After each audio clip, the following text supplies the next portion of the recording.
நாம் கொண்டாடுகிற இந்த கிறிஸ்மஸ் நான் சொல்கிற 3 குறிப்புகளின் அடிப்படையில் இருந்தால் உங்களை நினைத்து கர்த்தர் சந்தோஷப்படுவார். என் பிள்ளைங்க என் பிறப்பை சூப்பராக நினைச்சிக்கிறாங்க, கொண்டாடுறாங்க. லூக்கா எழுதின சுவிசேஷம் 2ஆம் அதிகாரம் அதனுடைய 11ஆம் வசனம், இன்று கர்த்தராகிய கிறிஸ்து என்னும் இரட்சகர் உங்களுக்கு தாவீதின் ஊரிலே பிறந்திருக்கிறார். அல்லேலூயா. அறிந்து கொண்டாட வேண்டும். என்ன செய்யணும்? அறிந்து கொண்டாட வேண்டும். அதான் முதல் குறிப்பு. கிறிஸ்மஸை நான் ஏன் கொண்டாடுறேன் அப்படிங்கிற ஒரு தெளிவான சிந்தனை நமக்கு என்ன செய்யணும்? இருக்கணும். முதலாவதாக இந்த நற்செய்தி மேய்ப்பர்களுக்கு அறிவிக்கப்பட்டது. இதோ எல்லா ஜனத்திற்கும் மிகுந்த சந்தோஷத்தை உண்டாக்கும் நற்செய்தியை உங்களுக்கு அறிவிக்கிறேன். இன்று கர்த்தராகிய கிறிஸ்து என்னும் இரட்சகர் உங்களுக்கு தாவீதின் ஊரிலே பிறந்திருக்கிறார். பிள்ளையை துணிகளில் சுற்றி முன்னணியிலே கிடத்தியிருக்க காண்பீர்கள், இதுவே உங்களுக்கு அடையாளம். அப்போ அவங்களுக்கு ஒரு இன்ஃபர்மேஷன் என்ன செய்யப்படுகிறது? அங்கே பரிமாறப்படுகிறது. அவங்க பாட்டுக்கு அவங்க வேலையை பார்த்துட்டு இருக்கிறாங்க. அவர்கள் தங்களுடைய மந்தையை காத்து கொண்டிருந்த நேரம் அப்படின்றது. அவங்க இப்படிலாம் ஒரு நற்செய்தி அவங்களுக்கு சொல்லப்படுங்கிறது என்ன செய்யாது? தெரியாது. இரட்சகர் அப்படிங்கிற இயேசு மேசியா அவர் பிறக்கிறதை எங்கள்கிட்ட தான் முதல்ல தூதர்கள் சொல்லுவாங்கன்னு அவங்க எதிர்பார்க்கவும் இல்லை. அவர்களுடைய கண்கள் மேசியாவை பார்க்கும் என்கிற நம்பிக்கை அவங்களுக்கு கிடையாது. ஆனால் அவங்கள்ட்ட ஒரு தகவல் சொல்லப்படுகிறது, இன்று கர்த்தராகிய கிறிஸ்து என்னும் இரட்சகர் உங்களுக்கு தாவீதின் ஊரிலே பிறந்திருக்கிறார். அப்போ இயேசு அப்படிங்கிற அந்த தெய்வம் யார் அப்படிங்கிறத முதல்ல நாம நல்லா என்ன செஞ்சிருக்கணும்? அறிந்திருக்கணும். அப்போ கிறிஸ்துவை அறிந்து கிறிஸ்மஸ் கொண்டாடணும். கிறிஸ்துவை அறியாமல் கிறிஸ்மஸ் என்ன செய்யக்கூடாது? கொண்டாடக்கூடாது. அல்லேலூயா. கிறிஸ்துவை அறிதல் என்பது வேற, கிறிஸ்துவை பற்றிய அறிவு வேற. அதனால் நீங்கள் இதிலெல்லாம் கவனமாக இருக்கணும். ஏதோ நான் ஒரு கிறிஸ்டியன் ஃபேமிலியில் பிறந்தேன், அதனால் ஜீசஸ் எனக்கு நல்லா தெரியுமே, சர்ச்சுக்கெலாம் நான் போயிருக்கேனே, அல்லது நான் கிறிஸ்டியன் ஸ்கூலில் காலேஜில் படித்தேன், அதனால் என் ஃப்ரெண்டெல்லாம் கிறிஸ்டியன் தான், நான் அவங்க கூட சேர்ந்து அந்த சேப்பலுக்கெல்லாம் போவேன், ப்ரேயருக்கெல்லாம் போவேன், எனக்கு ஜீசஸ்னால் ரொம்ப பிடிக்கும், அப்படி சொல்கிற ஒரு ஆளாக நாம் இருக்கக்கூடாது. கிறிஸ்துவை அனுபவித்து கொண்டாடுகிற ஒரு ஆளாக இருக்கணும். அல்லேலூயா. அப்போ இரட்சகர் அப்படின்னாலே அவர் ரட்சிக்கிறவர், பாவத்திலிருந்து ரட்சிக்கிறவர். அப்போ பாவம் தான் மனுஷனை தேவனிடத்திலிருந்து என்ன செஞ்சிருக்கு? பிரித்திருக்கிறது. ஒரு காலத்தில் நான் யாராக இருந்தேன்? பாவத்தினாலே தேவனை விட்டு பிரிக்கப்பட்டு இருந்தேன். ஆனால் இயேசு எனக்காக இந்த பூமியில் பிறந்ததுனால தான் இன்னைக்கு எனக்கும் தேவனுக்கும் சம்பந்தம் உண்டாகி இருக்கிறது. அவரை நான் ஆராதிப்பதற்கான வாய்ப்பு எனக்கு என்ன செய்திருக்கிறது? கிடைத்திருக்கிறது. அல்லேலூயா. என் வாழ்க்கையில் இந்த இருள் என்ன செஞ்சிருக்கு? என்னை விட்டு விலகி இருக்கிறது. அது நீங்களும் நானும் அனுபவிக்கிற ஒரு பெரிய ஆசீர்வாதம். கிறிஸ்துவை அறிந்து இந்த கிறிஸ்மஸை நான் என்ன செய்யணும்? கொண்டாடணும். ஏதோ டிசம்பர் 25 கிறிஸ்மஸ், அதனால் எங்கள் சர்ச்சில் என்ன இருக்கும்? ஒரு சர்வீஸ் இருக்கும், அந்த சர்வீஸுக்கு நான் போயிட்டு வந்துட்டேன், இன்றைக்கி கிறிஸ்மஸ், என் கடமையை நான் என்ன செஞ்சிட்டேன்? முடிச்சிட்டேன். இல்லை. கிறிஸ்து யார்? ஏன் இந்த பூமிக்கு அவர் வந்தா? இப்போ பாருங்க, இது எல்லா ஜனத்திற்கும் மிகுந்த சந்தோஷத்தை உண்டாக்கும் நற்செய்தியம். இன்னைக்கு நிறைய பேர் என்ன சொல்லிட்டு இருக்காங்க? கிறிஸ்மஸ் கிறிஸ்தவர்களுக்கு தான், இயேசு கிறிஸ்தவர்களுக்கு தான். அல்லேலூயா. எங்களுக்கும் இயேசுக்கும் என்ன கிடையாது? சம்பந்தம் கிடையாது. ஆனால் பைபிள் சொல்லுது இது எல்லா ஜனத்துக்கும் மிகுந்த சந்தோஷத்தை உண்டாக்கும் நற்செய்தி. அப்போ இதில் இன்க்ளூட் ஆகாத ஆளே கிடையாது. நீங்கள் பொதுவாக நற்செய்தின்னு ஒன்று கேட்டிங்கன்னு வச்சுக்கோங்களேன், எல்லாத்துக்கும் அது நற்செய்தியாக இருக்குமான்னு தெரியாது. ஒருத்தருக்கு நற்செய்தியாக இருக்கிறது இன்னொருத்தருக்கு நற்செய்தியாக இருக்குமான்னு என்ன செய்யாது? தெரியாது. ஆமாவா இல்லையா? இப்போ பாருங்கள், சமீபத்தில் மழை, அதனால் வெள்ளம், புயல் அபாயம், வானிலை ஆராய்ச்சியை நம்ம வாட்ச் பண்ணிகிட்டே இருந்தோம், டிவி நியூஸை பார்த்துட்டே இருந்தோம். அல்லேலூயா. அதனால் கண்டிப்பாக கனமழைக்கு, மிக அதிக கனமழைக்கு வாய்ப்பு இருக்குன்னு orange alert, red alert, yellow alert அப்படின்னு நிறைய அலர்ட்ஸ்லாம் என்ன செஞ்சுட்டே இருந்தாங்க, கொடுத்துட்டே இருந்தாங்க. அப்போ இந்த அறிவிப்பு கேட்க கடலோர பகுதியில் இருக்கிறவங்க அல்லது சில டெல்டா மாவட்டங்கள் என்று குறிப்பிடப்பட்ட பகுதியில் இருக்கிற அந்த ஜனங்களுக்கு அது எப்படிப்பட்ட செய்தி? அது அதிர்ச்சி. ஐயோ மழை வந்துட்டுனா நம்ம என்ன செய்யறது, புயல் வந்துட்டுனா என்ன செய்யறது, வெள்ளம் வந்துட்டுனா என்ன செய்யறது. ஆனால் ஸ்கூலில் படிக்கிற பிள்ளைகளுக்கு நற்செய்தி. அல்லேலூயா.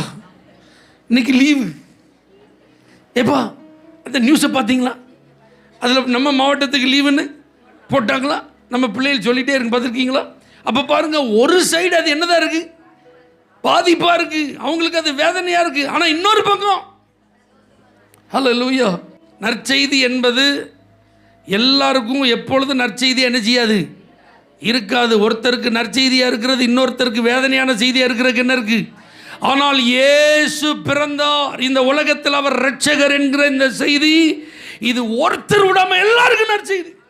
அது படித்தவங்களா இருக்கலாம், படிக்காதவங்களா இருக்கலாம், இந்தியாக்காரங்களா இருக்கலாம், அல்லது வெளிநாட்டுக்காரங்களா இருக்கலாம், மேல் மட்டத்தை சேர்ந்தவங்களா இருக்கலாம், அல்லது கீழ் மட்டத்தை சேர்ந்தவங்களா இருக்கலாம். யாராக இருந்தாலும் எல்லாருக்கும் நற்செய்தி. இதை நாம் அறிஞ்சிருக்கணும். அல்லேலூயா. அப்படி அறிந்து நம்ம இதை கொண்டாடணும். ஆமீன் சொல்லுங்க.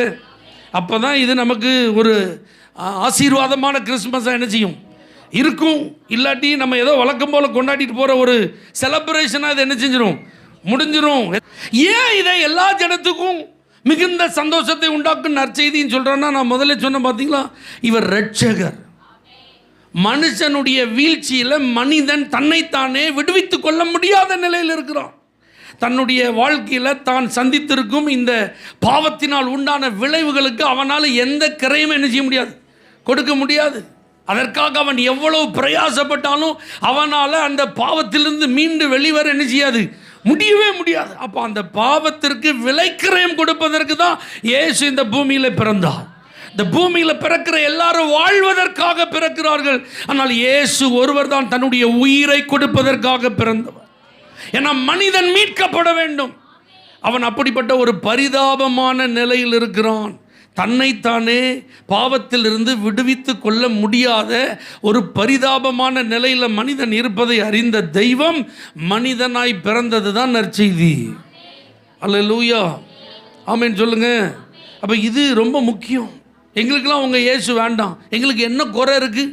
எங்கள்கிட்ட இல்லாத பணமா, எங்கள்கிட்ட இல்லாத அந்தஸ்தா, எங்கள்கிட்ட இல்லாத ஆசீர்வாதமா? நீங்கள் இந்த இயேசுவை வேற யார்ட்டையாவது என்ன செய்யுங்க, போய் சொல்லுங்கன்னு சொல்கிற எல்லா நபர்களுக்கும் இயேசு தேவை. அல்லேலூயா. எங்களுக்கு அப்படின்னு சொல்லி ஒரு குலதெய்வம் இருக்குது, எங்களுடைய பூர்வீகம் அப்படின்னு ஒன்று இருக்குது, எங்களுடைய குடும்ப பின்னணின்னு ஒன்று இருக்குது. ஆகவே எங்களுடைய வழிபாடுகள் வேறு என்று சொல்கிறவர்களுக்கு யார் தேவை? இயேசு தேவை. ஐயா, இந்த உலகத்தில் கடவுளே கிடையாதுயா, கடவுள்னு ஒருத்தர்னா ஏன் இப்படிலாம் நடக்கு, அதனால் எனக்கு கடவுள் நம்பிக்கையே கிடையாது அப்படி சொல்கிற நபருக்கு யார் தேவை? இயேசு தேவை. இப்படி எல்லா தரப்பட்ட மக்களுக்கு யார் தேவை? இயேசு தேவை. இதை அறிந்திருக்க வேண்டும் கிறிஸ்மஸை கொண்டாடுற நாம். அல்லேலூயா. அப்போ இது புரியாமல் நம்ம இருந்தோம் அப்படின்னா கண்டிப்பாக என்ன செய்யாது, முடியவே முடியாது. நீங்கள் நல்லா புரிஞ்சுக்கோங்க, இது சந்தோஷத்தை உண்டாக்கும் அனுபவம். ஆமீன். இதை அறிந்திருக்கணும். கிறிஸ்மஸ் அப்படின்னு சொல்லும்போது கேக் நமக்கு சந்தோஷத்தை தரல. அல்லேலூயா. ஸ்பெஷலாக இப்போ இன்னைக்கு போட்டிருக்கிற புது ட்ரெஸ் நமக்கு சந்தோஷத்தை தரல. ஆமீன். அல்லேலூயா. அல்லது இந்த ஸ்பெஷலாக இந்த கிறிஸ்மஸை செலிப்ரேட் பண்ணுறதுக்கு நம்ம அரேஞ்ச் பண்ணியிருக்கோம்ல சில ப்ரோக்ராம்ஸ், இவைகள் நமக்கு சந்தோஷத்தை கொடுக்க முடியாது. இதெல்லாம் அப்படிங்கிறதுக்குள்ள என்ன செஞ்சிடும், போயிடும். ஆமீன். நீங்கள் போட்டிருக்கிற ஷர்ட்டு புதுசாக இருக்கலாம், சாரி புதுசாக இருக்கலாம், டக்குன்னு அதில் போகாத ஒரு கரை பட்டுட்டுன்னு வச்சுக்கோங்க, அந்த சந்தோஷம் அடுத்த நிமிஷம் போயிடும். பயங்கரமாக ஒரு செலிப்ரேஷனுக்கு சிறப்பாக விருந்து தடால் புடால் ஏற்பாடுலாம் இருக்குது, அதில் உப்பு இல்லைன்னு வச்சுக்கோங்க, சந்தோஷம் போயிடும். இப்படி சந்தோஷம் போகிறதுக்கு நிறைய வாய்ப்புகள் இருக்குது. ஆனால் இயேசு அப்படிங்கிற ஒரு தெய்வம் ஒரு மனுஷனுடைய உள்ளத்தில் பிறந்து அவனை பாவத்திலேருந்து வெளியில் கொண்டு வந்துட்டான்னா அவனுடைய சந்தோஷம் நிரந்தரமாக இருக்கும். அந்த சந்தோஷத்தை யாரும் அவன் உள்ளத்திலேருந்து நினைச்ச முடியாது, எடுக்க முடியாது. நீங்கள் பாருங்கள், சகைங்கிற ஒரு மனுஷனை இயேசு சந்தித்தார். வாப்பா சீக்கிரம் இறங்கி வா, உன் வீட்டில் நான் என்ன செய்யணும், தங்கணும் அப்படின்னு சொன்னாரா? அவனும் வேகமாக இறங்கி வந்தான். இப்போ 2 பேர் என்ன செய்கிறாங்க, நடந்து வீட்டுக்கு போகிறாங்க, சந்தோஷமாக போனான்ட்டு. அல்லேலூயா. போகும்போது என்ன சொல்கிறான், என் சொத்தில் பாதியை நான் ஏழை கொடுத்துட்றேன், அநியாயமாக வாங்கினதெல்லாம் நாளத்தினையாக திரும்ப கொடுத்துறேன். இப்போ நீங்கள் நல்லா கவனிங்க, இவன் சந்தோஷத்திற்காக எல்லாத்தையும் உள் வாங்குறானா, உள்ளே இருக்கிறத கொடுக்குறானா? எங்க கையில் இருக்கிற பணத்தில் சொத்து இருக்குது, ஒரு 10 ஏக்கர் லேண்ட் எனக்கு ப்ராப்பர்ட்டி இருக்குது, அதில் பாதியை ஏழைகளுக்கு கொடுத்துரு அப்படின்னு ஒரு 5 ஏக்கரை நான் என்ன செஞ்சிட்டேன், எழுதி வச்சுட்டேன்னா எப்படி இருக்கும்? அப்படி என்ன வருமா வராதா? ஹலோ, நிறைய பேங்க் பேலன்ஸ் இருக்குது, இதில் நான் எல்லாத்தையும் தேடி கண்டுபிடிச்சி 4 மடங்கு நான் திரும்ப கொடுக்கணும் அப்படிங்கிறதெல்லாம் இது பண்ணால் ஐயோ டிக்கு டிக்கு டிக்கு டிக்குன்னு ஜிபே பண்ண டிங் டிங் டிங் டிங்னு நினச்சிட்டு இருக்கு, பேலன்ஸு குறைஞ்சிட்டே இருக்கு. அப்போ அந்த அமௌண்ட் குறையிறது பார்த்தோன்னே சந்தோஷமாக இருக்குமா இருக்காதா? பணம் போகுது, அப்படி தானே இருக்கணும். ஆனால் சகையோக்கு இல்லையே, இவன் இங்கேருந்து கொடுக்குறான் பாருங்களேன், அவனுக்குள்ளே என்ன இருக்குது? சந்தோஷம் இருக்குது. ஆனால் இந்த உலகம் பாருங்கள், வெளியிலேருந்து சந்தோஷத்தை உள்ளே வாங்குது. நான் சந்தோஷமாக இருக்கணும் அப்படிங்கிறதுக்கு தான் என் ஃப்ரெண்டை தேடி போனேன், நான் சந்தோஷமாக இருக்கணுங்கிறதுக்கு தான் மதுபானத்தை குடிக்கிறேன், நான் சந்தோஷமாக இருக்கணுங்கிறதுக்கு தான் புகை பிடித்து பழகினேன், நான் சந்தோஷமாக இருக்கிறதுக்கு தான் டிவி முன்னாடியே என்ன செஞ்சிட்ருக்கேன், உட்காந்துட்ருக்கேன். அல்லேலூயா. ஆனால் நீங்கள் நல்லா புரிஞ்சுக்கோங்க, இந்த கிறிஸ்துவ உள்ளத்தில் யார் ஏற்றுக்கொண்டாங்களோ இவங்க சந்தோஷத்தை வெளிப்படுத்துகிறவங்களா இருப்பாங்க. ஆமென். இது பணங்காசு கையில் இருக்கிறதுனால வர்ற சந்தோஷம் கிடையாது. நிறையா சொத்துக்கள் என் பேரில் இருக்குது அப்படிங்கிற டாக்குமெண்ட்டை பீரோவில் அடுக்கி வச்சிருக்கிறதுனால வராது. அல்லேலூயா. இது இரட்சகர் உள்ளத்தில் பிறந்திருக்கிறதுனால வர்றது. இதெல்லாம் உங்களுக்கு இருக்கா அப்படிங்கிறத நீங்கள் அறிந்து கொண்டாடுவதுதான் கிறிஸ்மஸ். அல்லேலூயா. அறிந்து கொண்டாடுங்கள். உண்மையிலே நீங்கள் ஹாப்பியாக இருக்கீங்களா? உங்கள் குடும்ப வாழ்க்கை நிமித்தம் நீங்கள் சந்தோஷமாக இருக்கீங்களா? உங்கள் கர்த்தர் உங்களுக்கு தந்திருக்கிற வேலையில் நீங்கள் ஹாப்பியாக இருக்கீங்களா? உங்களால் லைஃப்பை ஹாப்பியாக கொண்டு போக முடியுதா? இல்லை பாஸ்டர், மாதம் இவ்வளோ வந்தால் தான் என்னால் சந்தோஷமாக இருக்க முடியும்னு சொல்கிறீங்களா? இல்லை வீடெல்லாம் இப்படி இருந்தால் தான் என்னால் சந்தோஷமாக இருக்குன்னு சொல்கிறீங்களா? அறிந்து கொண்டாடுங்கள் கிறிஸ்மஸை. அல்லேலூயா. நீங்கள் யார்? உங்கள் ஆண்டவர் யார்? உங்களுக்கு அவர் தந்த ரட்சிப்பு எவ்வளோ விலையேறப்பட்டது. நீங்கள் பெற்ற பாவ மன்னிப்புக்கு நம்ம என்ன கரையும் கொடுத்தோம். இந்த சந்தோஷத்தை உலகமே உங்கள்கிட்ட எடுக்க முடியாதுன்னு கர்த்தர் சொல்லியிருக்கிறாரு. அப்போ ஆண்டவர் எவ்வளவு மகிமையான சமாதானத்தை என் உள்ளத்தில் வச்சிருக்கிறாரு. இந்த சந்தோஷமும் சமாதானமும் மற்றவர்கள்ட்ட இல்லையே. அப்போ எனக்கு கிடைத்த இந்த சந்தோஷத்தை அறிந்து நான் கொண்டாடுறது தான் கிறிஸ்மஸ். இந்த பாவத்தின் சம்பளம் என்னது? மரணம். அப்போ பாவத்துக்கு கண்டிப்பாக என்ன உண்டாயிருக்கணும்?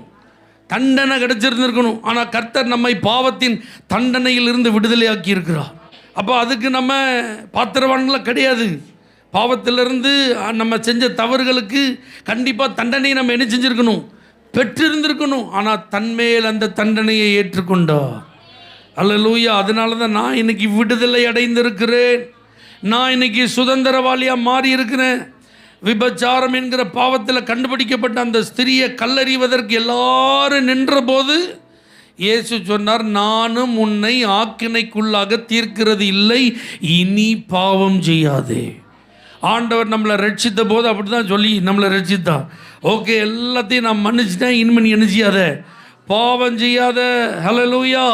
உனக்கு நான் மறுபடி ஒரு வாய்ப்பை தாரேன், என் பிள்ளையா வாழ்வதற்கு உனக்கு நான் ஒரு நல்ல சந்தர்ப்பத்தை ஏற்படுத்தி தாரேன்னு ஆண்டவர் நமக்கு உதவி செஞ்சதுனால தான் நாம் இன்னைக்கு சந்தோஷமாக அவருடைய சன்னிதானத்தில் வந்து அப்பா பிதாவே அன்பான தேவா அருமை இரட்சகரேன்னு பாட்டு பாடுறோம். அல்லேலூயா. எங்கோ நான் வாழ்ந்தேன் அறியாமல் அலைந்தேன், என்னே சார் தேடி வந்தீர் அப்படின்னு நம்மளால் பாட முடியுது. அல்லேலூயா. ஏன்னா நாம் விடுதலையாக்கப்பட்டிருக்கிறோம் பாவத்தின் தண்டனையிலிருந்து. அந்த பாவத்தின் விளைவுகளினால் உண்டாகும் கொடூரம் நம்மளை என்ன செய்யலை, அழிக்கவில்லை. அதனால் நமக்கு பாதிப்பு வரல. அப்போ இதெல்லாம் நமக்கு நல்லா தெரிஞ்சிருக்கணும்.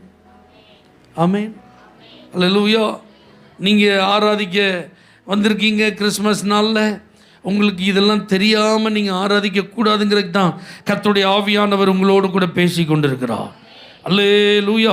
சமாரியா ஸ்திரியோட இயேசப்பா பேசிட்டு இருந்தாங்க. யோவான் 4வது அதிகாரம் 42வது வசனத்தில் அந்த அம்மா போய் ஊரில் இருக்கிற ஆட்கள்லாம் என்ன செஞ்சுட்டாங்க, கூட்டிகிட்டு வந்துட்டாங்க. கூட்டிகிட்டு வந்ததுக்கப்புறம் இப்போ ஊரில் இருக்கிறவங்களாம் சொல்கிறாங்க, நீ சொன்னதுனால இவரை நாங்கள் ஆண்டவர் ரட்சகர்னு அறிந்து கொள்ள, இவர் உலக ரட்சகர்னு எங்களுக்கு தெரியும். இது நீ சொன்னதுனால கிடையாது. இயேசு உலக ரட்சகர்னு நாங்களே இப்போ என்ன செஞ்சுக்கிட்டோம், தெரிந்து கொண்டோம். யார் சொல்றா? சமாரியாவில் உள்ளவங்க சொல்றாங்க. உலக ரட்சகர். சமாரியா பட்டணத்தில் யூதர்கள் யாருமே உள்ள நிச்சய மாட்டாங்க, போக மாட்டாங்க. ஆனால் இயேசு ஒரு சகோதரியை சந்தித்து கொஞ்ச நேரம் பேசிகிட்டு இருந்த அந்த வார்த்தையில் தொடப்பட்ட அந்த சகோதரி ஊருக்குள்ளே போய் எல்லாரையும் கூட்டிகிட்டு வராங்க. அந்த வார்த்தைகளை கேட்ட அந்த ஜனங்கள் இயேசுநாதரை 2 நாள் இன்னும் கொஞ்சம் தங்குங்கன்னு சொல்கிறாங்க. இயேசப்பா அங்கே தங்கினதுக்கப்புறம் இப்போ அந்த இடத்துல இருந்து டிபார்ட் ஆகி போகும்போது அங்கே ஒரு டெஸ்டிமனி சொல்கிறாங்க, அவர் உலக ரட்சகர். அல்லேலூயா.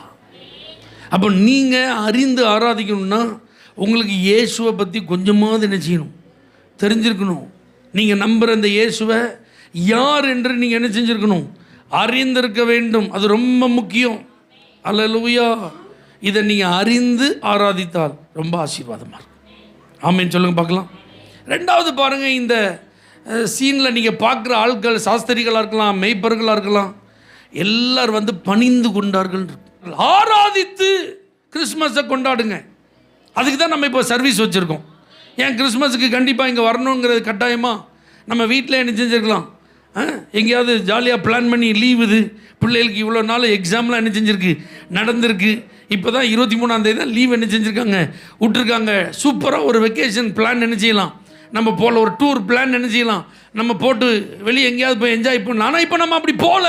நம்ம எங்கே வந்திருக்கோம்? ஆராதிக்க வந்திருக்கோம். இது ரொம்ப முக்கியம். கிறிஸ்மஸில் அவரை பணிந்து கொள்ளுதல் ஒரு முக்கிய அங்கம். கிறிஸ்மஸில் ஆராதனை ரொம்ப முக்கியம். அதனால தான் மற்ற இடங்களிலே நாங்கள் எங்கள் திருச்சபைகளிலே கிறிஸ்மஸ் அன்றைக்கு நாங்கள் கர்த்தரை ஆராதிக்கலை அப்படி இப்படின்னு பல காரியங்களை சொல்லிட்டு இருந்தாலும், நான் உங்களுக்கு சொல்கிற காரியம், நாம் இன்னைக்கு பிறந்த நாளை கொண்டாடலை. கிறிஸ்து இன்னைக்கு பிறந்தார்னு அவருடைய பிறந்த நாளை கொண்டாடலை, அவருடைய பிறப்பை தான் ஆராதித்து கொண்டாடி கொண்டு இருக்கிறோம். அதனால தான் அவருடைய பிறப்பை குறித்த பாடல்களை பாடி வேத பகுதிகளை வாசித்து அதற்காகவே நம்ம கர்த்தரை என்ன செய்கிறோம், நல்ல ஸ்தோத்திரம் பண்ணுறோம். இன்றைக்கி ஒரு ஆராதனை நம்ம ஆலயத்தில் நடந்தது, அதற்காக ஸ்தோத்திரம். ஆனால் உங்களுக்கு வாய்ப்பு கிடைத்தா நீங்களும் வீட்டில் குடும்பமாக அமர்ந்திருந்த, ஆண்டவரே நீங்கள் எங்கள் உள்ளத்தில் பிறந்தீங்களே அதற்காக நன்றியப்பா. எங்கள் குடும்பத்தில் இன்னும் யாரெல்லாமோ ரட்சிக்கப்படாமல் இருக்கும்போது எங்கள் குடும்பத்தை மட்டும் நீங்கள் ரட்சித்திருக்கிறீரே அதற்காக நன்றியப்பான்னு சொல்லி ஆண்டவருக்கு கொஞ்ச நேரம் என்ன செய்யுங்க, ஆராதனை செய்யுங்கள். அல்லேலூயா. அப்போ இந்த ஆராதனையில் பாருங்கள், இந்த மேய்ப்பர்கள் வந்தும் பணிந்து கொண்டார்கள். அப்போ கர்த்தருக்கு முன்பாக அவர் குழந்தை டைமில், அவர் யார் தான்? பிறந்த குழந்தை. ஆனால் அவர்கள் பணிந்து கொண்டார்கள். அப்போ கிறிஸ்மஸில் நம்ம ஆராதிக்க வரும்போது நம்ம பகட்டான மற்ற காரியங்களை பார்த்துட்டு அப்படியே உட்காந்துட்டு போயிடாம நம்மை தாழ்த்தி தேவனுக்கு முன்பாக அர்ப்பணிக்க வேண்டும். அல்லேலூயா. துதித்து அவரை நாம் மகிமைப்படுத்த வேண்டும். அவருக்குரிய மதிப்பை, அவருக்குரிய கனத்தை நம்ம ஆராதனையில் என்ன செய்யணும், கொடுக்க வேண்டியது ரொம்ப முக்கியம். அல்லேலூயா. ஆமென். சாஸ்திரிகள் கர்த்தரை பணிந்து கொண்டார்கள். அவங்க சும்மா சாதாரணமாக பணிந்து கொள்ள தூப வர்க்கம், பொன், வெள்ளை போலும் இதெல்லாம் காணிக்கையாக கொண்டு வந்து என்ன செஞ்சாங்களாம், படைத்து பணிந்து கொண்டார்கள். அல்லேலூயா. தூப வர்க்கம் இயேசு கிறிஸ்து ஒரு பிரதான ஆசாரியர் என்பதற்கு அடையாளமாக இருக்குது. பொன் இயேசு கிறிஸ்து ராஜா என்பதற்கு அடையாளமாக இருக்கிறது. வெள்ளை போலம் அவர் பாடுபட்டு நமக்காக மரித்து அடக்கம் பண்ணப்பட்டு ஒரு பெரிய ரட்சிப்பை உண்டாக்குவார் என்பதற்கு அது எப்படி இருக்குது, அடையாளமாக இருக்குது. இதெல்லாம் அவர்கள் அந்த ஆராதனையில் ரெப்ரசன்ட் பண்ணாங்க. ஆமென் சொல்லுங்க பார்க்கலாம். அப்போ நீங்கள் ஆராதிக்கிறீங்க அப்படின்னா அந்த ஆண்டவரை நீங்கள் யாருன்னு ரெப்ரசன்ட் பண்ணி ஆராதிக்கணும். உங்களுக்கும் ஆண்டவருக்கு என்ன ரிலேஷன்ஷிப் இருக்குது அதை நீங்கள் ரெப்ரசன்ட் பண்ணி ஆராதிக்கணும். அல்லேலூயா. உங்களுக்கு ஆண்டவருக்கும் சம்மந்தம் இல்லாத மாதிரி என்ன செஞ்சிடக்கூடாது, ஆராதிக்கக்கூடாது. ஆமென். ஏன்னா அந்த கிறிஸ்மஸில் இயேசுவை அறியாதவர்களும் தேவாலயங்களில் போய் என்ன செஞ்சிட்டு இருக்காங்க, பண்டிகை கொண்டாட போகிறாங்க, ஆராதனையில் கலந்து கொள்ள போகிறார்கள். தங்களுடைய அறிமுகமானவர்களோடு, உறவினர்களோடு, நண்பர்களோடு யாரோ ஒருத்தங்க கூப்பிட்டாங்க, அதனால் நானும் வந்திருக்கேன் அப்படின்னு சொல்லி வர்றவங்க நிறைய பேர் என்ன செய்கிறாங்க, இருக்கிறார்கள். சிலர் பாருங்கள் மற்ற எந்த வாரங்களிலும் ஆராதனைக்கு வர மாட்டாங்க. ஆனால் கரெக்டாக கிறிஸ்மஸ், நியூ இயர், ஈஸ்டர் இந்த மாதிரி நாட்கள் என்ன செஞ்சிருவாங்க, பண்டிகை கிறிஸ்தவர்களாக இருக்கிறாங்க. அல்லேலூயா. நாம் அப்படிப்பட்டவங்களை என்ன செய்யக்கூடாது, இருக்கக்கூடாது. உண்மையாகவே நமக்கும் தேவனுக்கும் ஒரு நல்ல உறவு இருக்கிறது என்பதை வெளிப்படுத்தி ஆராதிக்கிறவர்களாக இருக்கணும். ஆமென். இப்போ நான் 3வது சொல்ல போகிற பாயிண்ட் தான் கொஞ்சம் இன்னும் எம்ஃபசைஸ் பண்ணி நான் சொல்ல விரும்புகிறேன். அறிவித்து கிறிஸ்மஸை கொண்டாடணும். ஆமென். அறிந்து கொண்டாடணும், ஆராதித்து கொண்டாடணும், அறிவித்து கொண்டாடணும். அல்லேலூயா. கிறிஸ்துவை நீங்கள் மற்றவர்களுக்கு என்ன செய்யணும், அறிவித்து கொண்டாடணும். மேய்ப்பர்கள் தங்களுக்கு சொல்லப்பட்டதை கண்டு அவங்களுக்கு தூதர்கள் மூலமாக என்னென்ன தகவல்கள் சொல்லப்பட்டதோ அதெல்லாம் வந்து பார்த்து இப்படிலாம் நாங்கள் கேட்டோம் அப்படிங்கிறத மரியாள்கிட்ட யோசேப்பிட்டே சொல்லி போகிற வழியிலெல்லாம் இந்த சங்கதியை என்ன செஞ்சாங்களாம், பிரசித்தம் பண்ணினார்கள். அல்லேலூயா. அப்போ நாம் இந்த கிறிஸ்மஸ் நாளில் இயேசு கிறிஸ்துவை என்ன செய்யணும், பிரசித்தம் பண்ணணும். மற்றவர்களுக்கு நாம் இதை கண்டிப்பாக என்ன செய்யணும், அறிவிக்க வேண்டும். அல்லேலூயா. எத்தனை பேர் ஸ்டாராக இருக்க விரும்புகிறீங்க? அல்லேலூயா. உங்களுக்கு என்ன ஸ்டார் தெரியும்னு கேட்டால் என்ன சொல்லுவீங்க? உலகத்தில் பிரபலமானவர்களை ஸ்டார் சொல்கிறாங்களா இல்லையா? எந்த துறையில் யார் அச்சீவ் பண்ணுறாங்களோ அவங்களெல்லாம் என்ன சொல்கிறாங்க, ஸ்டார்னு சொல்கிறாங்க. உங்களை ஸ்டார்னு சொல்லணுமா? ஹலோ, எனக்கு அப்படி பேர் புகழலாம் வேண்டாம் பார்த்தேன் அப்படின்னு நினைக்கிறீங்களா? நீங்களும் ஒரு நட்சத்திரமாக இருக்கணும். கிழக்கிலே தோன்றின நட்சத்திரம்னு பார்க்குறோம். இது பாருங்க, இது பேசாது, நட்சத்திரம் என்ன செய்யாது, பேசாது. ஆனால் சாஸ்திரிகளை இயேசுட்ட கொண்டு வந்து விட்டுட்டு போயிட்டு. ஆமேன்னு சொல்லுங்க பார்க்கலாம். அப்படின்னா என்ன அர்த்தம்? நட்சத்திரம்னா வானத்தில் ஒன்று இருக்கா ரெண்டு இருக்கா? கோடிக்கணக்கில் இருக்குங்க.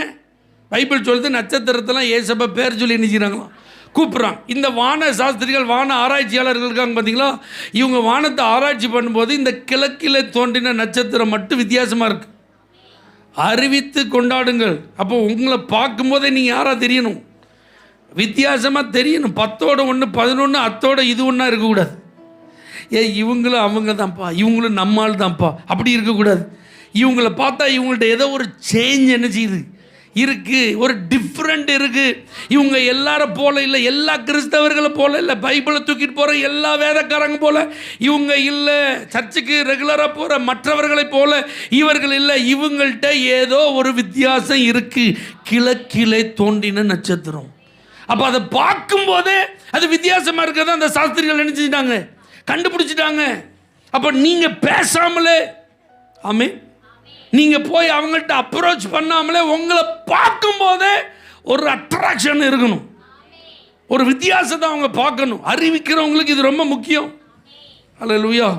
நம்ம இங்கே வர்றதை பார்த்தோன்னே அங்கிட்ட என்ன செஞ்சிடக்கூடாது, மடி வருதுப்பா அப்படின்னு என்ன செஞ்சிடக்கூடாது, மாட்டிடக்கூடாது, அந்த மாதிரி ஓட்டிடக்கூடாது. நாம் வர்றதை பார்த்தோன்னே அவங்க நம்மளை பார்த்து அப்படி என்ன செய்யணும், இது வித்தியாசமாக இருக்கு, நம்மளை அவங்க ஸ்கேன் பண்ணணும், சர்ச் பண்ணணும். அல்லேலூயா. மற்ற கிறிஸ்டியன்ஸுக்கும் இவங்கள்ட்ட என்ன இருக்குது, வித்தியாசம் இருக்க அப்படிங்கிறத பார்க்கணும். ஆமேன்னு சொல்லுங்க. அதுக்கப்புறம் இந்த நட்சத்திரத்தை குறித்து சொல்லப்பட்டிருக்கு, அவருடைய நட்சத்திரம், கிழக்கிலே தோன்றினா அவருடைய நட்சத்திரம். அப்போ அவர்னா யாரு? ஆண்டவர். அப்போ அறிவிக்கிற நீங்கள் உங்களை பார்க்கும்போதே நீங்கள் யாருக்கு சொந்தன்னு தெரியணும், ஆண்டவருக்கு சொந்தன்னு தெரியணும். இவங்க நம்மால், இவங்க நம்ம ஊர், இவங்க நமக்கு வேண்டியாள். இதெல்லாம் ரெண்டாவது. முதல்ல இவங்க யாரு?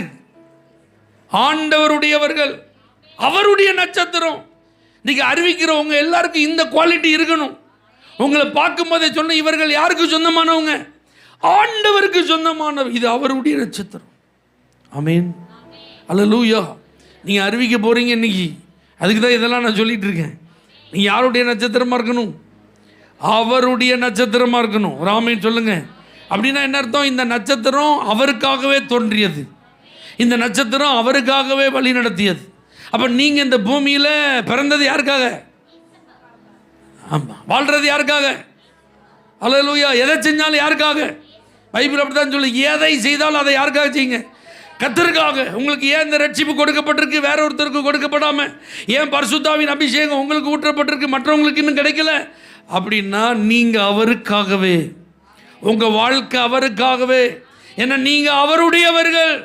இதை நீங்கள் ஒரு நாள் என்ன செய்யக்கூடாது, மறந்துடக்கூடாது. நட்சத்திரம் பாருங்க, அது கரெக்டாக வழி நடத்திட்டு போச்சு. ஆனால் வழி மாறினது சாஸ்திரிகள் தான், நட்சத்திரம் வழி மாறல. ஹலோ, இன்னைக்கு நிறைய நட்சத்திரம் வழி மாறிட்டு. அல்லேலூயா. வழி நடத்தினவர்கள் நிறைய பேரை காணும், திசை மாறிட்டாங்க, உபதேசத்தில் மாறிட்டாங்க, அவங்களுக்கு நியமிக்கப்பட்ட பாதையிலேருந்து விலகிட்டாங்க. ஆமே. நட்சத்திரத்தை போல ஜொலித்தவங்களாம் இன்னைக்கு சிலர் கீழே என்ன செஞ்சிட்டாங்க, விழுந்து போயிட்டாங்க. ஆனால் அறிவிக்கிற தேவ பிள்ளைகள், கிறிஸ்துவை அறிவித்து கிறிஸ்துமஸை கொண்டாடுகிற நீங்கள் கரெக்டாக கரெக்டாக ஆண்டவருடைய வழியில் நடக்கிறது தெரியணும். இவங்களை ஃபாலோ பண்ணால் கண்ணை மூடிட்டு நடக்கலாம், எங்கே போயிடலாம். பவுல் தான் தைரியமாக சொல்கிறார், நான் கிறிஸ்துவை பின்பற்றுகிறது போல நீங்கள் என்ன நினச்சிங்க பின்பற்றுங்க. அப்போ நீங்களும் நானும் மற்றவர்கள் என்ன செய்யணும், வழி நடத்துகிறேன்னு சொல்லிட்டு நம்ம எங்கேயா வழி தவறி போயிடக்கூடாது. அல்லேலூயா. உங்கள் வாழ்க்கை தடம் புரண்டு விடக்கூடாது.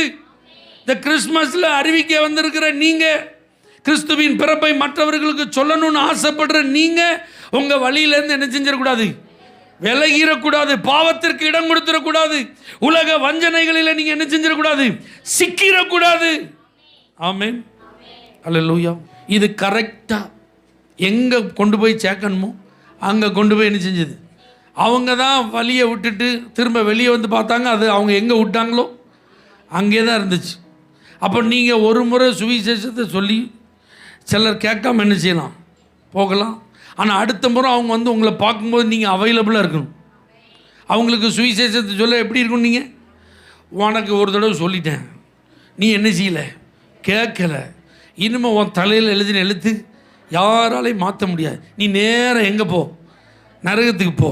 இன்னொரு தடவை என்கிட்ட என்ன செய்யாத, வராது, என் வீட்டுக்கு இனிமேல் தேடி என்ன செய்யாத, இயேசுவை பற்றி எனக்கு சொல்லுன்னு என்கிட்ட என்ன செய்யாத, சொல்லாத, எனக்காக ஜோம் பண்ணுன்னு திரும்ப என்ன செய்யாத, எனக்கு பயமாக இருக்குது எனக்காக அப்படி இப்படின்லாம் என்ன செய்யக்கூடாது, வரக்கூடாது, பேசாமல் வேறு எங்கேயாவது என்ன செஞ்சிரு. அப்படி கிடையாது. அவங்க வழி தவறி போனவங்க மறுபடியும் நட்சத்திரம் இருக்கான்னு பார்த்தா அது இருக்குது, வா உன்னைய கூட்டிகிட்டு போகிறதுக்கு தான் நான் இருக்கேன், வா. அல்லேலூயா. அதுக்கு தான் நீங்களும் நானும் இருக்கோம். எத்தனை பேருக்கு நான் சொல்கிறது புரியுது? அல்லேலூயா. ஏசுநாதர் மட்டும் நம்மளை ஒரு தடவை இப்படி வழி மாறணுன்னு விட்டுட்டு போயிருந்தாருன்னா இன்றைக்கி நம்மளாம் இருந்திருப்போமா? நம்ம எத்தனை தடவை போனதை திரும்ப திரும்ப அன்பின் கயிறை போட்டு போட்டு ஆண்டவர் இழுத்துருக்காரா? அல்லேலூயா. அப்போ இந்த மாதிரி வழி தவறி போகிறவங்களையும் கரெக்டாக என்ன செஞ்சிடணும், சொல்லுங்கள், வழி நடத்தணும். இந்த நட்சத்திரத்துக்கு வேலை கரெக்டாக கொண்டு வந்து இயேசுநாதர் பிறந்த இடத்துல க்ளீனாக கொண்டு வந்து ஸ்டாப் பண்ணணும். அதை கரெக்டாக செஞ்சுட்டு போயிட்டு அதுக்கப்புறம் அந்த நட்சத்திரத்தை குறித்து நீங்கள் என்ன செய்ய முடியாது, பார்க்கவே முடியாது. அப்போ நம்ம வேலை என்னென்னா, இயேசு கிறிஸ்துவை இன்னொரு நபர்கிட்ட கரெக்டாக சொல்லி அவங்கள யாருக்கு நேராக கொண்டு வந்து விட்டுறணும், இயேசுநாதர்கிட்ட கொண்டு வந்து விட்டுறணும். வேறு எங்கேயும் கொண்டு போய் என்ன செஞ்சிடக்கூடாது, விட்டுறக்கூடாது. அல்லேலூயா. நம்ம டார்கெட்டை மறக்கவே கூடாது.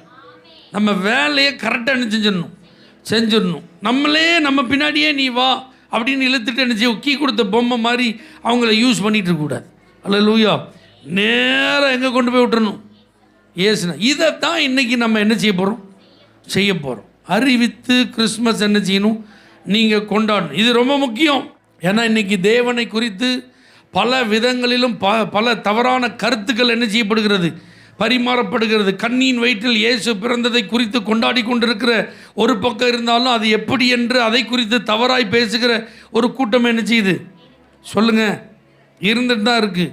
ஆனால் இயேசு கிறிஸ்துவின் பிறப்பு அப்படிப்பட்ட தவறான கணிப்புகளை எல்லாம் அழித்திருக்கிறது. நீங்களும் நானும் அதைத்தான் சொல்லணும். தேவனுடைய அன்பு வெளிப்படுத்தப்பட்டிருக்கிறது. இன்றைக்கி இந்த உலகத்தை இயேசு ஏன் தேடி வந்தார் அப்படின்னா, தேவன் தம்முடைய ஒரே பேரான குமாரனை விசுவாசிக்கிறவன் எவனோ அவன் கெட்டு போகாமல் நித்திய ஜீவனை அடிமடிக்கு அவரை தந்தரலி இவ்வளவாய் உலகத்தில் அன்பு கூர்ந்தார். அந்த தேவனுடைய அன்பை வெளிப்படுத்த தான் இயேசு என்ன செஞ்சிருக்கிறார்.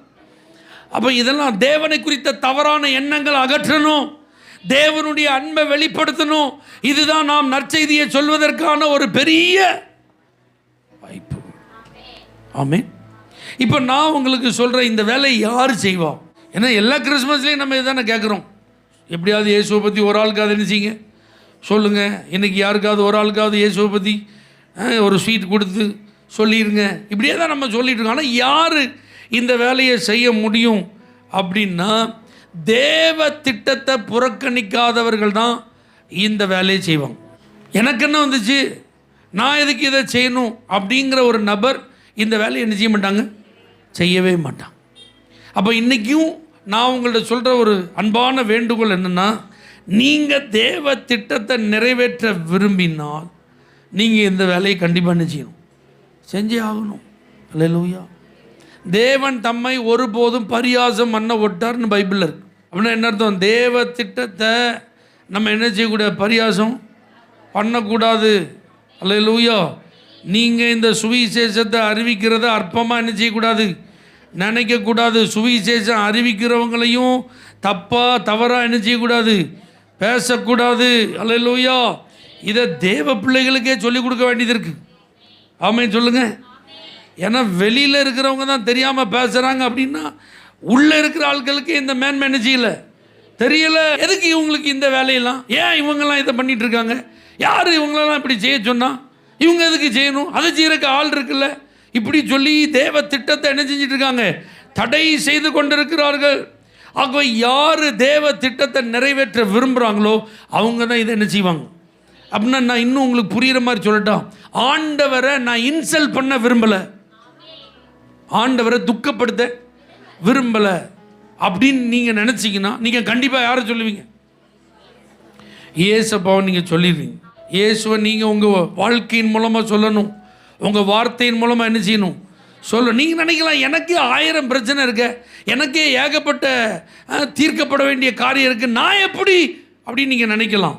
நல்லா கவனிங்க, மரியாள் கல்யாணம் ஆகிறதுக்கு முன்னாடியே கர்ப்பவதி ஆகிட்டாங்க. ஆமாம், இன்னொருத்தருக்கு நியமிக்கப்பட்ட பெட்ரோத்தல் பீரியடில் இருக்காங்க. இப்போ யோசிச்சு பாருங்கள், அவங்க நான் இப்போ கருவுட்டு இருக்கிறேன், என் மேலே பரிசுத்த ஆவியானவர் நிழலிட்டு இருக்கிறார், அதனால் நான் இரட்சகரை பெற்றெடுக்க போகிறேன்னு அவங்க அப்பா அம்மாட்ட போய் சொல்கிறாங்கன்னு வச்சுக்கோங்களேன், என்ன நடக்கும்? பள்ளின்னு என்னவும் யார்கிட்ட என்ன பேச, யோசேப்புக்கு நாங்கள் என்ன பதில் சொல்லுவோம், சொல்லியிருப்பாங்களா? அல்லேலூயா. இப்போ யோசேப்பு நீதிமான், அவருக்கு இன்ஃபர்மேஷன் வருது, அவர் பாருங்க ரகசியமாய் தள்ளிவிட மனதாக இருக்கிறார். ஆனால் அவருக்கு சொப்பனத்தில் ஆண்டவர் பேசுகிறார், அவளை நீ என்ன செய், சேர்த்துக்கொள், பயப்படாதப்பா. அப்போ இவங்களாம் அந்த தேவ திட்டத்தை குறித்து பரியாசம் பண்ணல. மரியாள் இந்த இன்ஃபர்மேஷனை எப்படி ஜோசப்புக்கு பாஸ் பண்ணாங்கன்னு தெரில, அந்த டெக்னாலஜி அன்னைக்கு எப்படி இருந்துன்னு தெரில, எப்படியோ இன்ஃபர்மேஷன் என்ன செஞ்சிருக்கு, ஜோசப்புக்கு போயிருக்கு. அப்போ நான் நினைக்கிறேன் சீக்கிரட்டாக போயிருந்தேன்னா மரியாள் தான் என்ன செஞ்சுருக்கணும், இந்த தகவலை எப்படியாவது அவங்கள்ட்ட என்ன செஞ்சுருக்கணும், பாஸ் பண்ணிக்கணும். இது என்னுடைய கற்பனை, அப்படி பைபிளில் இல்லை என்ன. அதனால தான் இவர் ரகசியமாக என்ன செய்கிறாரு, கருவுட்டுறது இல்லாமல் கதையாக சொல்லிகிட்டு இருக்க நீ அண்ட அப்படின்னு என்ன செய்யலை, சொல்லலை. கனவுல தான் யோசப்ட்ட யார் பேசுகிறா, தூதன் பேசுகிறாரு. கனவு கண்டதெல்லாம் நான் எப்படி நம்ப முடியும், அவங்க என்ன செய்யலை, சொல்லலை. ஆமென். தேவ தூதன் மரியாள்கிட்ட டைரக்டாக பேசுகிறாரு, நீ இந்த மாதிரி கர்ப்பவதி ஆக போகிற அப்படின்னு. போயா வேலையை பார்த்துட்டு வேற யாரையாவது பார்த்துக்கோயா, நம்ம இதுக்கெல்லாம் செட் ஆக மாட்டோம், இப்படி தேவ திட்டத்தை அவங்க நிராகரிக்கவில்லை. ஆமென் சொல்லுங்க. அப்போ நான் ஏன் இதெல்லாம் சொல்கிறேன்னா, நிந்தனைகள் உண்டு, பரிகாசங்கள் உண்டு, நியாயபரமான சட்டத்தின்படி தண்டிக்கப்படுவதற்கு வாய்ப்புகள் உண்டு, ஏற்றுக்கொள்ளப்படாத சூழ்நிலைகள் உண்டு. ஆனாலும் தேவ திட்டம் நிறைவேற இவர்கள் இருவரும் இணைந்து செயல்பட்டார்கள். ஆகவே இந்த கிறிஸ்மஸில் காஸ்பலை சொல்றதுக்கு நமக்கு நிறைய தடைகள் இருக்கலாம், சாக்கு போக்க நிறைய சொல்றதுக்கு இருக்கலாம். ஆனால் நீங்கள் இந்த சுவிசேஷத்தை சொல்ல தேவ திட்டத்தை கையில் எடுக்கல அப்படின்னா நீங்கள் கண்டிப்பாக என்ன செய்ய மாட்டீங்க, சொல்ல மாட்டீங்க. நிராகரிக்க கூடாது, தேவ திட்டத்தை நீங்கள் நிராகரிக்க கூடாது. கர்த்தர் உங்கள்கிட்ட கண்டிப்பாக கணக்கு கேட்பார். அதனால என்ன நினைப்பாங்க, யாரும் ஒன்றும் உங்களை நினைக்க போகிறதில்ல. அல்லேலூயா. உங்கள் வேலை இயேசுவை குறித்து மற்றவர்களுக்கு கண்டிப்பாக என்ன செய்யணும், சொல்லி ஆகணும். ஆமென் சொல்லுங்க. அல்லேலூயா. யோசேப்பும் மரியாளும் ஆண்டவரை விசுவாசிப்பதில் கடைசி வரைக்கும் உறுதியாக இருந்ததுனால தான் இந்த பிளானை எக்ஸிக்யூட் பண்ணாங்க. நீங்கள் விசுவாசிக்கிற இயேசுவை நீங்கள் கடைசி வரைக்கும் உறுதியாக நம்புகிற மனநிலை இருந்தால் தான் உங்களுக்கு மற்றவர்கள்ட்ட இதை ஷேர் பண்ண முடியும். ஏன்னா இயேசு சீக்கிரம் வரப்போகிறார். ஒரு காலத்தில் அவர் குழந்தையாக வந்துட்டு அவர் இரட்சகராய் தன்னை பலியாக ஒப்பு கொடுத்துட்டு அவர் மரித்து அடக்கம் பண்ணப்பட்டு மறுபடியும் 3ஆம் நாள் உயிரோடு எழுந்து வானத்துக்கு என்ன செஞ்சிட்டாரு, போயிட்டார். ஆனால் அப்போ போன இயேசு மறுபடி திரும்ப என்ன செய்ய போகிறாரு. இதை நீங்கள் உறுதியாக நம்புனா கண்டிப்பாக நீங்கள் காஸ்பல் சொல்லுவீங்க. அல்லேலூயா. ஆண்டவர் மேலே, அவருடைய வார்த்தை மேலே உங்களுக்கு விசுவாசம் இருப்பது உண்மையானால் நீங்கள் பார்க்குற ஆள்கிட்ட சுவிசேஷம் சொல்லாமல் இருக்க முடியாது. ஏன்னா இயேசு சீக்கிரமாக வரப்போகிறார். அப்படி வரும்போது அந்த குறிப்பிட்ட நபர் இயேசுவை ஏற்றுக்கொள்ளாத நிலையில் இருந்தார், அவர் கண்டிப்பாக எங்கே போயிடுவார், நரகத்துக்கு போயிடுவார்.